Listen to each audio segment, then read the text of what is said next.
Hi guys, welcome to my YouTube channel. हम आज part 2 cover करेंगे, तो हम शुरू करते हैं। Need to resolve conflict. देखो, कॉन्फ्लिक्ट आता है तो उसको उसकी क्या ज़रूरत पड़ती है, उसको रिसॉल्व करने की किन वजहों से आता है, क्या ज़रूरत है, तो हम इस पर बात करते हैं। Conflict, violence and problems connect with the story of Maya. देखो, कॉन्फ्लिक्ट आता है। कॉन्फ्लिक्ट कैसे आता है? जैसे दो कम्युनिटीज़ हैं या दो अलग अलग लोग हैं। जैसे हमारे इंडिया में बहुत डाइवर्सिटी है, अलग अलग लैंग्वेज बोलने वाले लोग होते हैं, अलग कल्चर फॉलो करने वाले लोग होते हैं। तो उन लोगों के बीच में कुछ डिसएग्रीमेंट हुआ और लड़ाई हो गई, तो वो लोग उन दोनों के बीच में क्या आ जाएगा? कॉन्फ्लिक्ट आ जाएगा। और फिर वो कॉन्फ्लिक्ट धीरे धीरे वायलेंस में बदल जाएगा, तो फिर वो बहुत सारी प्रॉब्लम्स हो जाएंगी। तो उसको कनेक्ट करके देखो, माया की स्टोरी से जो हमने समझा था कि उसको शूट आउट कर दिया था, किस वजह से? क्योंकि वो प्रोटेस्ट कर रहे थे। वो लोग फोर्सफुली, जो साउथ अफ्रीका के लोग थे, वो फोर्सफुली लैंग्वेज बुलवाते थे वाइट लोगों की ब्लैक लोगों से।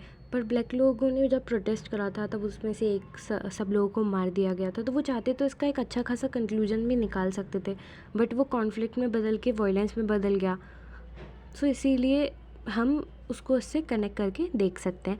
Reasons for conflict, why they turn out to be violent. देखो, रीजंस क्या क्या होते हैं कॉन्फ्लिक्ट के, और वो वायलेंटली क्यों टर्न आउट हो जाते हैं।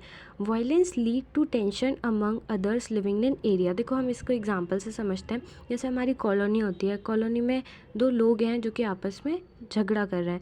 अब वो झगड़ा कर रहे हैं तो धीरे धीरे वो इनके डिसएग्रीमेंट्स और सब चीज़ अलग अलग है। वो कुछ और बोल रहे हैं, वो कुछ और बोल रहे हैं, ना वो उनकी बात समझ रहे हैं, ना वो उनकी समझ रहे हैं। तो वो धीरे धीरे कॉन्फ्लिक्ट में बदल जाएंगे। धीरे धीरे कॉन्फ्लिक्ट में बदल जाएंगे तो कॉन्फ्लिक्ट भी धीरे धीरे कॉन्फ्लिक्ट में बदलेंगे तो वायलेंस भी हो जाएगा। तो पूरे एरिया में शोर होगा, तो हम सबको डिस्टर्ब होगा। उस एरिया में जितने लोग रह रहे हैं उन सबको डिस्टर्बेंस होगा। सब उसकी वजह से सफ़र करेंगे, प्रॉब्लम फेस करेंगे।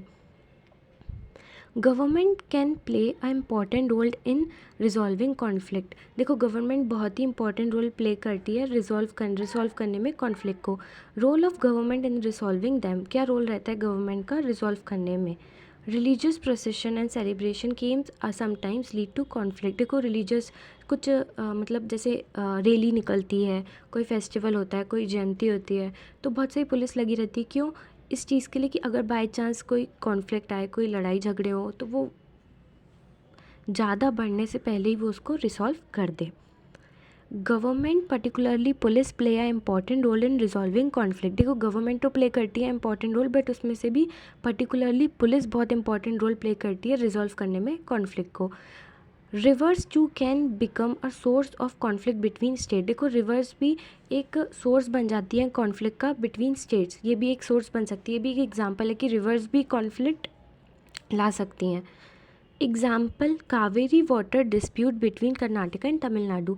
देखो, कावेरी वाटर डिस्प्यूट के बारे में बताया गया। ये कर्नाटक और तमिलनाडु के बीच में हुआ था। बताती हूँ मैं कि कृष्णा सागर डैम है एक कर्नाटका में। तो क्या होता है कि अब जैसे कावेरी रिवर है, तो वो कर्नाटका से बहती है और तमिलनाडु तक आती है।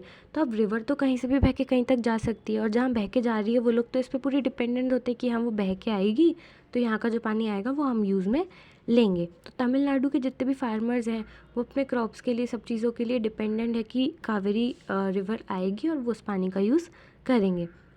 तो वो फार्मर्स भी उसके लिए डिपेंडेंट थे। बट कृष्णा सागर डैम जो था, उनको अपने डैम के लिए पानी स्टोर करना था। तो अब ये चीज़ भी इन दोनों के बीच में कॉन्फ्लिक्ट में बदल गई। तो अब वो कॉन्फ्लिक्ट में बदल गई तो धीरे धीरे वायलेंस में बदल गई। आप समझ पा रहे हो ना कि रिवर्स भी बिकम, मतलब रिवर्स भी सोर्स ऑफ कॉन्फ्लिक्ट की वजह बन गई दो स्टेट्स के बीच में। Conflict over reverse water got intensified. The central government has to step in, see that a fair distribution is work out for both state। देखो, जब कॉन्फ्लिक्ट आया रिवर्स की वजह से, तो सेंट्रल गवर्नमेंट अब इसको, अब चाहे तो हम इसको और भी कॉन्फ्लिक्ट में और आगे बढ़ा सकते हैं, पर इस बात को, पर जहाँ डेमोक्रेटिक गवर्नमेंट होगी वहाँ सेंट्रल गवर्नमेंट आएगी और उसके लिए स्टेप लेगी और देखेगी कि एक फेयर डिस्ट्रीब्यूशन हो दोनों स्टेट्स के बीच में, और दोनों फार्मर्स को भी वाटर अच्छे से मिल जाए, और इधर जो कृष्णा सागर डैम है वहाँ पे भी पानी अच्छे से स्टोर हो जाए। Equality and justice. Equality and justice are inseparable. देखो इक्वलिटी का मतलब क्या होता है, समानता, और जस्टिस का मतलब क्या होता है, न्याय। अगर जस्टिस है तो इक्वलिटी अपने आप आएगी।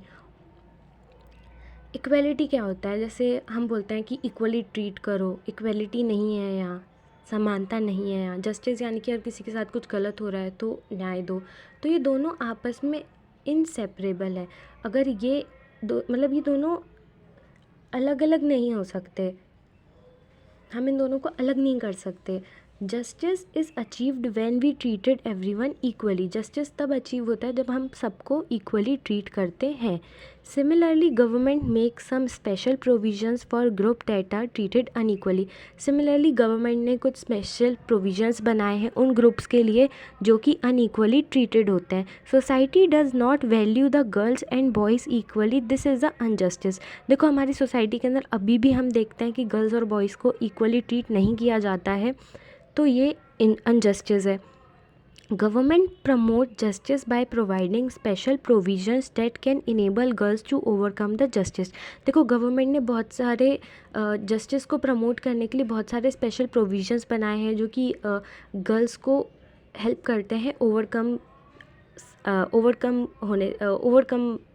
होने से इस प्रॉब्लम से। सो एग्ज़ाम्पल के तौर पे प्रोवाइडिंग स्कॉलरशिप। देखो कुछ कुछ बच्चों को स्कॉलरशिप प्रोवाइड की जाती है, कुछ कुछ बच्चों से फ़ीस ही नहीं ली जाती ताकि वो बस एजुकेट तो हो पाएँ, लिटरेट तो हो पाएँ। सो हमारा चैप्टर यहीं ख़त्म होता है। अगर आपको वीडियो अच्छी लगी हो तो subscribe my channel, like comment share. Thank you.